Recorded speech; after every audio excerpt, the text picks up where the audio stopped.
Hey guys, assalamu alaikum, it's Janaji. Welcome back to my channel. In today's video, we are going to be making some karhi.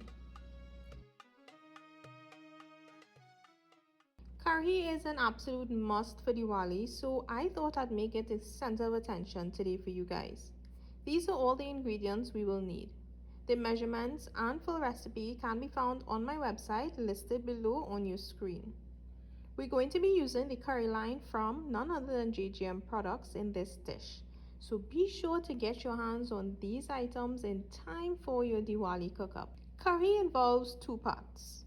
One is to prepare what we usually call the boulders in Trinidad, and the second part would be to prepare the liquid part of the dish to which the boulders are then added. We're going to start off by making the boulders. In a bowl, we're going to combine split pea powder, which is the star of this dish, turmeric powder, salt, and green seasoning. For those who aren't familiar with green seasoning, it's basically a combination of fresh herbs that we use a lot of in Trini foods. There's a link in the description box on how it's made so you can check it out. Once we mix all the ingredients together, we're going to add water to it. Now this does not need to form a dough. Ideally, the mixture should be able to easily fall off a spoon. So it should not be too firm and it should not be too runny. So you want to add water in small amounts until the mixture looks similar to this consistency. Now it's time to fry the boulders. So we're going to add some oil to a pot. Once it's nice and hot, we're going to carefully drop small amounts in. I usually use 2 spoons to make it easier, but you can drop them in with your hands if you prefer.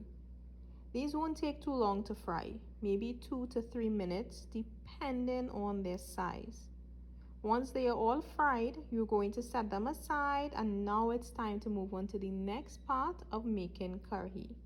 Your boulders don't need to be perfectly round, it's totally up to you. The rounder they are, the neater they might look, but don't stress too much about getting them into that perfect round or circular shapes.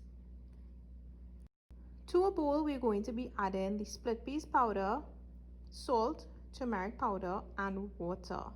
We're going to mix this well and ensure that there are no clumps of that split pea powder.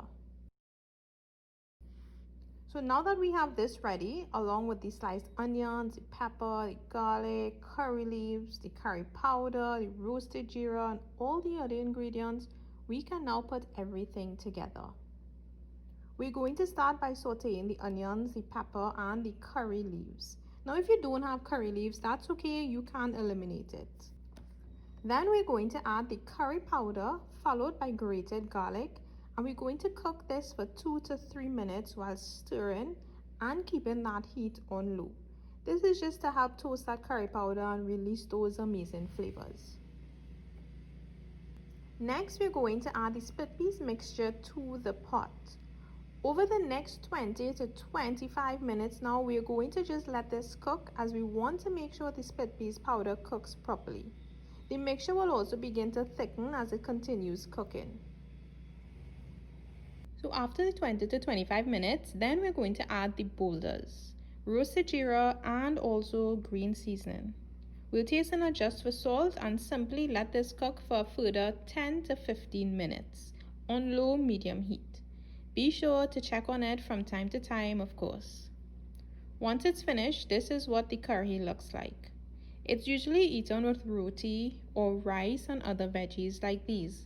I had a blast in the kitchen and I whipped up some bus-up-shot roti, rice, curry, bhaji, pumpkin, chana and aloo, mango takari, mother-in-law as well, pineapple chow, and even parsad.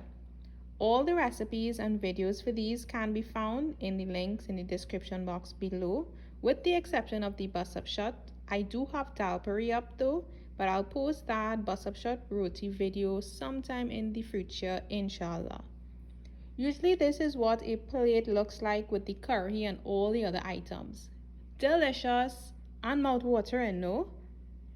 I hope you guys enjoyed this video. Thanks so much as always for watching. Anyone who is going to be cooking up a storm for Diwali, be sure to also check out the laddu, the pera, the parsad, sweet rice, and all the other sweets that I would have done, and all the videos are up on my channel.